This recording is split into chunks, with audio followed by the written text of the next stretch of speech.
Hello, everybody. Welcome to Growth Without Risk, brought to you by ChiroSecure. I have been using ChiroSecure now since I graduated in 1989. So I have been a lifetime chiropractic member. I love ChiroSecure. I feel great about their product and their services, and think everything is so awesome about what they do, especially giving you information like this, right? This to me is the most exciting thing, because to do practice without risk and to do all the other things they do with Dr. Monica Berger and Dr. Eric Qualke. Unbelievable stuff. Great service. So let's talk to you today about something that I think you may never have heard of before. And it's something called Lean Six Sigma. I'll say it again, Lean Six Sigma. Let's start with the slides. And what you'll see with Lean Six Sigma is something completely different. It's a different way to think about things, to think about your business, to think about are you efficient in your business or not? So let me just kind of give you a little story of how this all happened. So a bunch of years ago, about 10 years ago or so, I was reading an amazing book by Dr. Stephen Covey. You probably know Stephen Covey's 7 Habits of Highly Effective People. So I was reading his last book before he passed away, The Third Alternative. Unbelievable. If you haven't read that book, go there. Go right now on Amazon. Go to the library, do something. Apple Books, and get this book, because it's a profoundly impactful book. In that book, he mentioned this other book called Continuous Quality Improvement in Healthcare. And I said, that's kind of interesting name, because I always want to improve my office, always make it better. And in that book, it talked about this concept of something called Lean Six Sigma.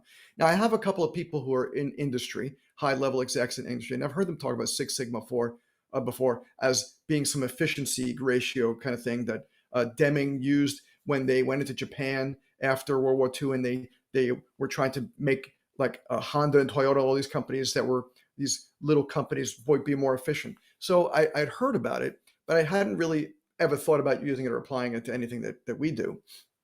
But then I picked up this book called Lean Six Sigma, Demystified, by Jay Arthur. And the reason I picked it up, I happened to be in a Barnes & Noble, and there's actually a section on chiropractic in that particular book. So I said, this guy knows chiropractic. I really should check it out and see what he says. And this is what we're talking about. And here's a quote that was in the book from Emerson. There's always a better way of doing anything. Lean Six Sigma is about eliminating waste in a busy chiropractic office, which is wait time. And I said, wow, I never really thought about, like, I had this procedure. I've been doing this for like 20 something years. And I haven't really thought about, like, can I improve this? Can I make it better? Is there a way to make it more efficient to get what I want? I hadn't really kind of put any thought to it, except for like moving furniture and maybe changing forms and stuff, and certainly changing the way I examine. But I didn't think about it from the patient's point of view. I thought about it from my point of view. And he also mentions, Jay Arthur does in his book, the amazing book, Good to Great. Good is the enemy of the great, from the quote from Jim Collins. And if you another great book, if you haven't read that one, Good to Great, another phenomenal read. Just because your 5 senses let you detect problems and patterns at one level doesn't mean that they can help you at more subtle levels. So what that means is, like, if you're looking at your own office and you don't kind of look at your own office flow from a patient's point of view, then you're really not looking at it in a way to change it. So Lean Six Sigma is about a way to measure something. Can we be more efficient? Can we measure it more effectively? And it's the term sigma is a standard deviation concept. So what it presented in this, and I'm extrapolating because it didn't talk about offices, it talked about businesses, but like a 1 sigma business or an office, you got long waits, high price, bad staff, rude doctor, right? Nobody wants to go to that one, and we certainly don't want to epitomize that. A 3 sigma office is like, I went in, I got what I wanted, all right, whatever, right? A 5 sigma office is an industry leader. They are very efficient, they are very effective, it's a great overall experience. But a 6 sigma office is one step above that. That's like the world-class team, right? That people go in and they leave, they're like, wow, and they tell everybody they know, and people come from all over the world, and that is the kind of office that I wanted. So I said, okay, what do I have to do this? So reading the book, I realized that there were 2 things I need to do to measure, to accelerate the patient experience of healthcare. Because what Mr. Author was saying is that a faster patient flow equals a greater patient satisfaction. And that makes sense, right? If we can get them in, get them out quicker, we'll have greater satisfaction. So there's two measurements I came up with. It's not in this book.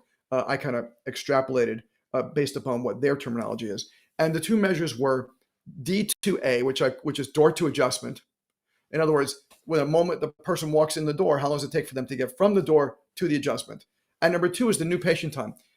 And not just like how long does it take an overall, like you put on a stopwatch and then when they leave an hour later, you close it. All the steps. Let's measure all the steps. So this was a very interesting undertaking that I did back in 2012 with one of my former interns.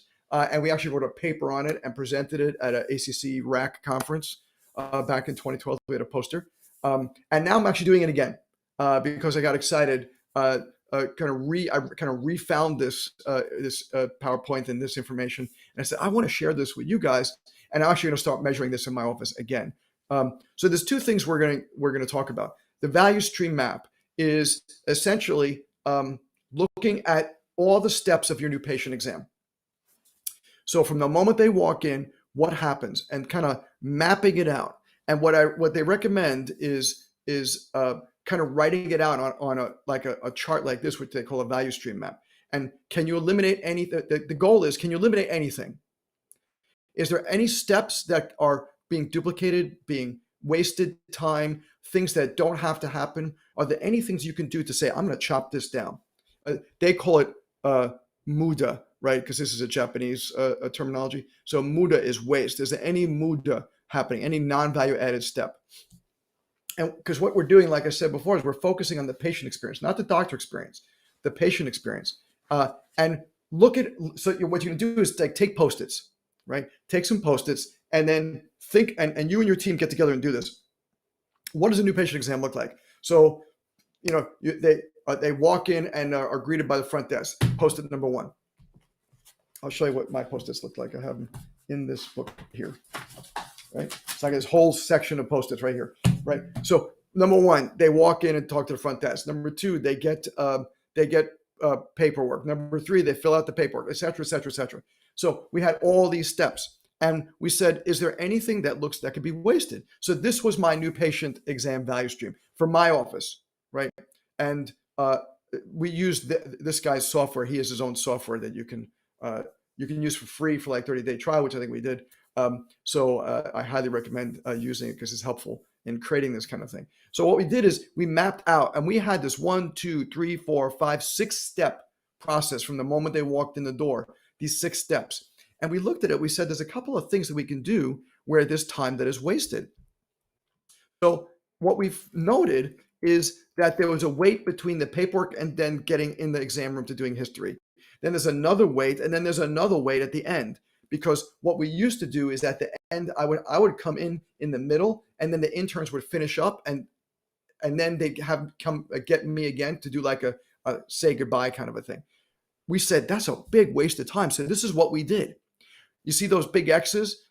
Those X's are the things we eliminated. We eliminated those wasted times. So we said, instead of having that wait time between paperwork and the new patient exam, what can we do? Well, we started giving them electronic paperwork, right? So early on 2010, we was email to them. Now we either email to them or hand them something to start doing this on. Number one. And number two is all the stuff at the end where they used to wait for me to come back and then kind of do this final close sort of thing and this recap and stuff. I just eliminated that all. So was that really adding any value? It really wasn't. So we eliminated it. And you know what that meant is we took our new patient exam from something like an hour and a half long to less than an hour. Now, yes, you might say an hour long exam. Well, I'm a functional neurologist and the board certified pediatric chiropractor, so my exam is very long and lengthy. But regardless of how long mine is or yours is, wouldn't it be great to even if you have a half-hour exam, to take it to a 20-minute exam, right? To be more efficient and more effective. Look at the places where you are doing things like this that are not effective, that are not value added, that are muda, M-U-D-A, that are wasted time, and let's get rid of them. And then we looked at our adjustment times, and we mapped it out, and they call this a spaghetti diagram, which is the travel that the doctor and the intern have to, or the interns and the patients have to take to deal with those particular patients, and draw arrows to find these patient movements. And was there wasted movement? Was there wasted time? And how do we change that? So here's what we did. We actually changed our entire office setup. So we had our setup with closed rooms and closed areas before, and we just knocked everything down and changed everything so that before they used to come in, go to the front desk, then sit down, and they have to go to a room and then go to the front desk and then come back. Right? That was just all these. There's like 10 different steps for them to take. Now they walk in, they check in at the front desk, or now we even have a mobile app that they could check in before they even come into the office. They're already checked in. They come in, they sit down for X amount of time, they get adjusted, and they leave. So even just changing the office setup was a huge efficiency change. But we started actually measuring, instead of just that, how long did it take for them to see me or one of the interns? Or if you have associates instead of interns, the associates. Obviously, there'll be more demand for the main doctor. So we had an average wait time. We measured this for several weeks. We had an average wait time for me was 15 minutes, and an average wait time for the interns was like between 4 and 7 minutes or so. After we kind of played with this and said, where are the wasted pieces of time? What's happening here? What could we do? We realized that there were more patients that the interns can adjust. There's other things that staff can get done quicker. So what we did is we took things down from 15-minute wait time for me to 7-minute wait time for me. And for 4 to 6 minutes for the interns to not even a minute to like maybe 2 or 3 minutes for the interns. Huge change, right? And the time is money, because this is, if you think about it, it's like a vacuum, right? It's like the theory of a vacuum. If you take this time out, right, now you have more time to see more patients. And what happens is, especially if you have the right mindset, right, the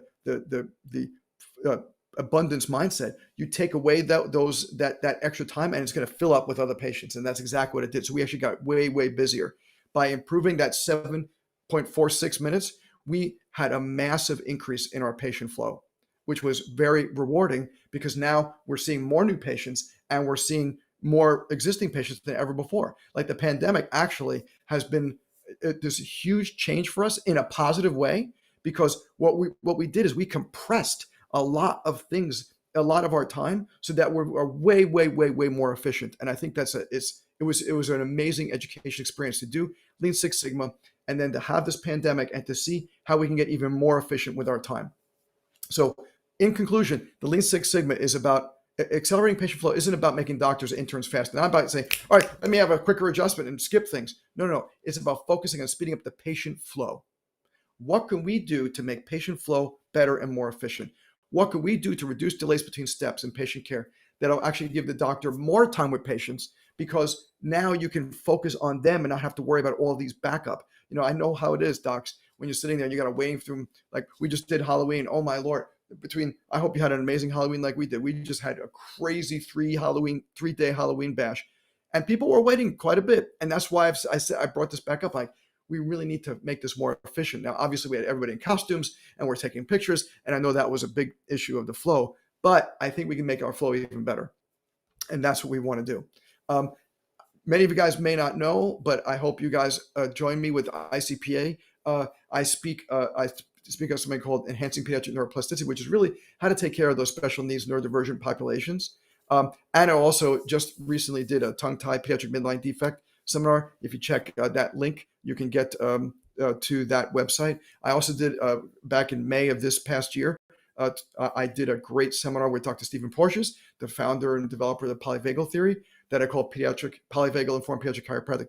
If you're interested in learning about how to take care of kids in that special way, to really understand the safety concerns and how to minimize their a kid who's neurodivergent and their mindset, check this out. And I have a podcast. I don't know if you guys know that, but it's called Chirocast. It is the longest, at least as far as I know, the longest running podcast in chiropractic. I just published today. I publish every Tuesday, my 481st episode. So I love to hear you, see you listening to it, and let me know what you think about it. Above all else, the most important thing, like I like ending, is to say, protect our future, adjust more kiddos. And my whole thing about what I've been doing the whole year for ChiroSecure is to be disruptive. It's something that I have called disruptive pediatrics. We have to be disruptive. And I think that the Lean Six Sigma concept, that you can see here, this is the book by Jay Arthur, the Lean Six Sigma concept, I think is critical for us, because it really takes us to the next level of improving our patient care. So even if you never read this book, although I suggest you do, even never read, but just do the value added map and do the spaghetti diagram for your regular patient care and the value added map for your new patients, and then tell me what you find. I'd be really intrigued to hear what you find. You can always email me at rubinchiropractic@gmail.com. I would love to know what you thought about this. Thank you guys so much. I love ChiroSecure. I really appreciate ChiroSecure. To me, there's no better company out there than ChiroSecure. Thank you, Growth Without Risk, for having me here. Next week, we have attorney Mike Misko, who is another great person to help us, which is talk about value added. Like, think of all these value added things that ChiroSecure does, right? So check out what he does. Thank you guys so much, and I'll see you next time.